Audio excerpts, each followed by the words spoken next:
Job. Chapter 1. There was a man in the land of Uz, whose name was Job. And that man was perfect and upright, and one that feared God and eschewed evil. And there were born unto him 7 sons and 3 daughters. His substance also was 7,000 sheep, and 3,000 camels, and 500 yoke of oxen, and 500 she-asses, and a very great household, so that this man was the greatest of all the men of the east. And his sons went and feasted in their houses every one his day, and sent and called for their 3 sisters to eat and to drink with them. And it was so, when the days of their feasting were gone about, that Job sent and sanctified them, and rose up early in the morning, and offered burnt offerings according to the number of them all. For Job said, It may be that my sons have sinned, and cursed God in their hearts. Thus did Job continually. Now there was a day when the sons of God came to present themselves before the Lord, and Satan came also among them. And the Lord said unto Satan, Whence comest thou? Then Satan answered the Lord, and said, From going to and fro in the earth, and from walking up and down in it. And the Lord said unto Satan, Hast thou considered my servant Job, that there is none like him in the earth, a perfect and an upright man, one that feareth God, and escheweth evil? Then Satan answered the Lord, and said, Doth Job fear God for naught? Hast not thou made an hedge about him, and about his house, and about all that he hath on every side? Thou hast blessed the work of his hands, and his substance is increased in the land. But put forth thine hand now, and touch all that he hath, and he will curse thee to thy face. And the Lord said unto Satan, Behold, all that he hath is in thy power, only upon himself put not forth thine hand. So Satan went forth from the presence of the Lord. And there was a day when his sons and his daughters were eating and drinking wine in their eldest brother's house. And there came a messenger unto Job, and said, The oxen were plowing, and the asses feeding beside them, and the Sabaeans fell upon them, and took them away. Yea, they have slain the servants with the edge of the sword, and I only am escaped alone to tell thee. While he was yet speaking, there came also another, and said, The fire of God is fallen from heaven, and hath burned up the sheep and the servants, and consumed them, and I only am escaped alone to tell thee. While he was yet speaking, there came also another, and said, The Chaldeans made out 3 bands, and fell upon the camels, and have carried them away. Yea, and slain the servants with the edge of the sword, and I only am escaped alone to tell thee. While he was yet speaking, there came also another, and said, Thy sons and thy daughters were eating and drinking wine in their eldest brother's house.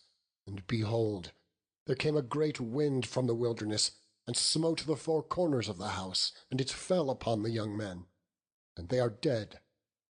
And I only am escaped alone to tell thee. Then Job arose, and rent his mantle, and shaved his head, and fell upon the ground, and worshipped, and said, Naked came I out of my mother's womb, and naked shall I return thither.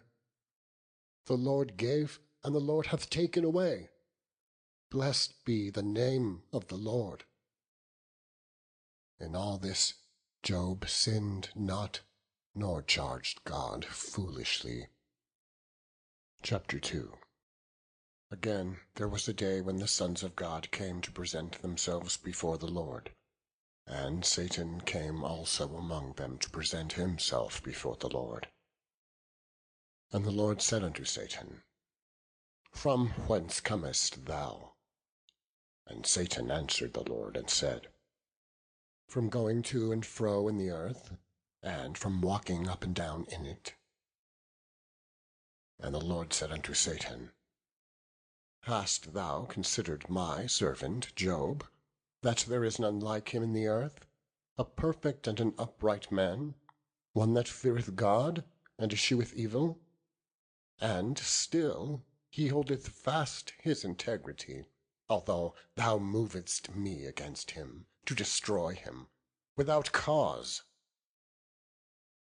And Satan answered the Lord and said, Skin for skin, yea, all that a man hath will he give for his life.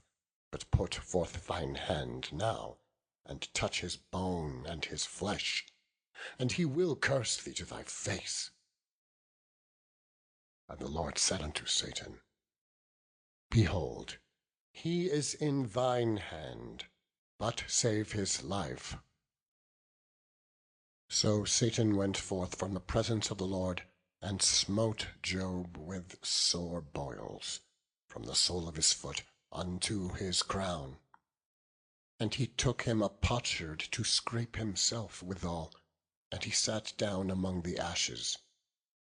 Then his wife said unto him, Dost thou still retain thine integrity? Curse God, and die.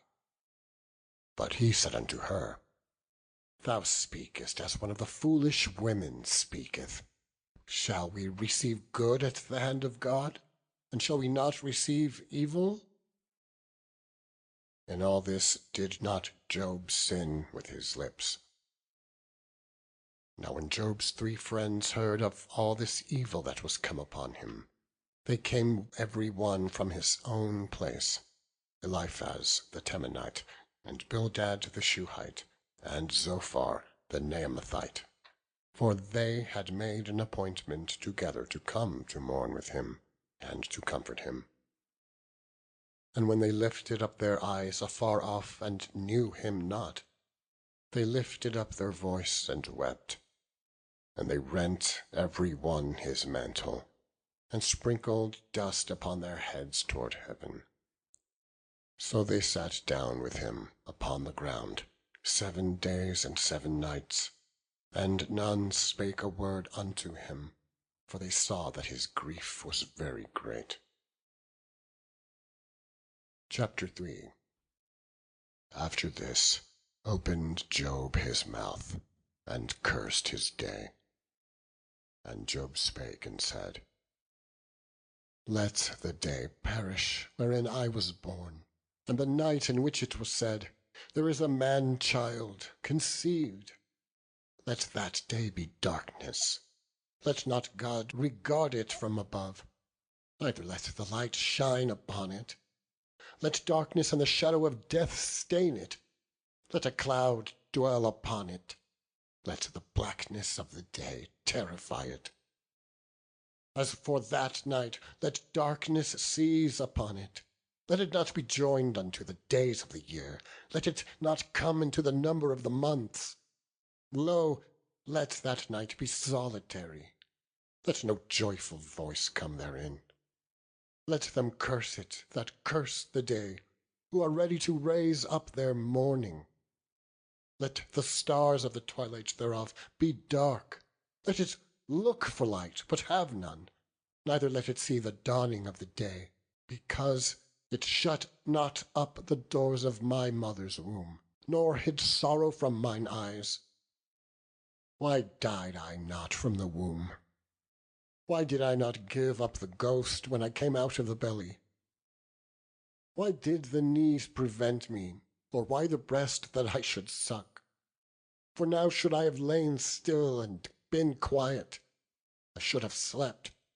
Then had I been at rest. With kings and counsellors of the earth, which build desolate places for themselves, or with princes that had gold, who filled their houses with silver.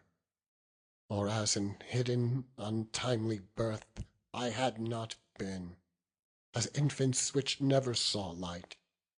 There the wicked cease from troubling, and there the weary be at rest. There the prisoners rest together, They hear not the voice of the oppressor. The small and great are there, and the servant is free from his master.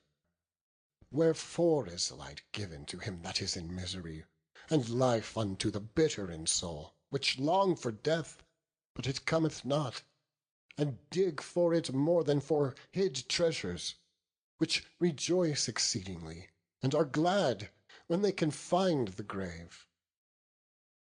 Why is light given to a man whose way is hid, and from whom God hath hedged in? For my sighing cometh before I eat, and my roarings are poured out like waters.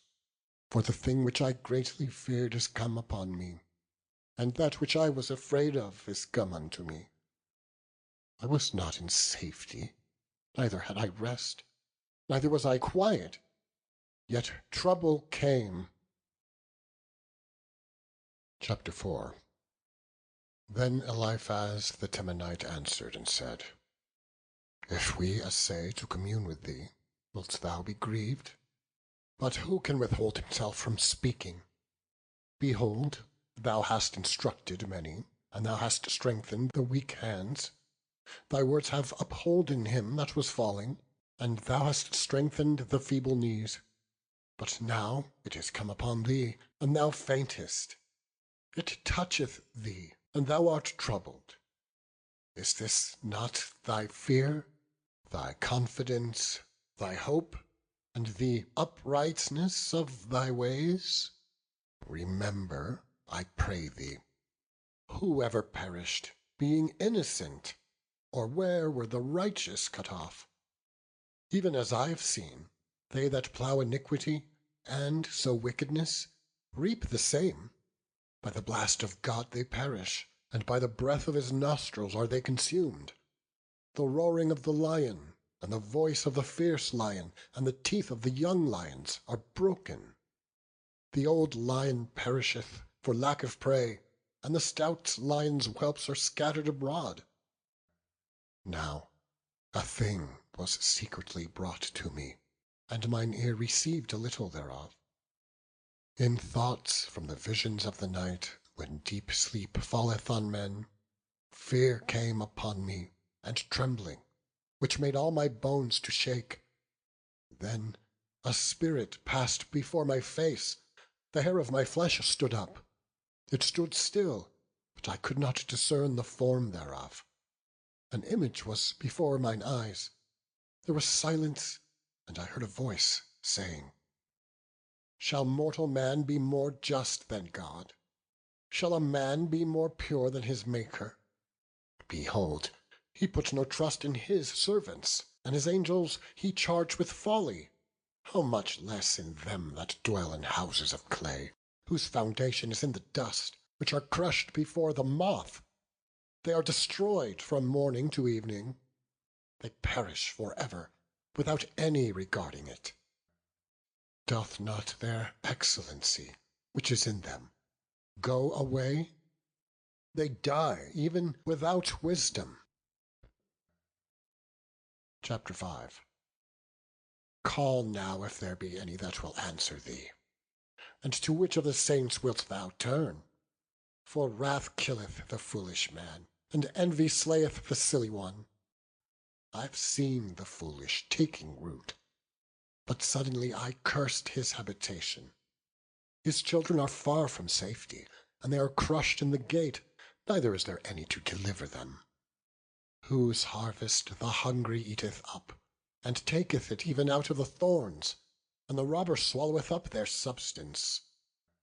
Although affliction cometh not forth of the dust, neither doth trouble spring out of the ground, yet man is born unto trouble, as the sparks fly upward. I would seek unto God, and unto God would I commit my cause, which doeth great things, and unsearchable, marvellous things without number, who giveth rain upon the earth, and sendeth waters upon the fields, to set up on high those that be low, that those which mourn may be exalted to safety. He disappointeth the devices of the crafty, so that their hands cannot perform their enterprise. He taketh the wise in their own craftiness, and the counsel of the froward is carried headlong. They meet with darkness in the daytime, and grope in the noonday as in the night. But he saveth the poor from the sword, from their mouth, and from the hand of the mighty. So the poor hath hope, and iniquity stoppeth her mouth. Behold, happy is the man whom God correcteth. Therefore despise not thou the chastening of the Almighty. For he maketh sore, and bindeth up. He woundeth, and his hands make whole. He shall deliver thee in 6 troubles, yea, in 7 there shall no evil touch thee. In famine he shall redeem thee from death, and in war from the power of the sword. Thou shalt be hid from the scourge of the tongue. Neither shalt thou be afraid of destruction when it cometh. At destruction and famine thou shalt laugh. Neither shalt thou be afraid of the beasts of the earth. For thou shalt be in league with the stones of the field, and the beasts of the field shall be at peace with thee. And thou shalt know that thy tabernacle shall be in peace, and thou shalt visit thy habitation, and shalt not sin. Thou shalt know also that thy seed shall be great, and thine offspring as the grass of the earth. Thou shalt come to thy grave in a full age, like as a shock of corn cometh in his season. Lo, this, we have searched it, so it is. Hear it, and know thou it for thy good.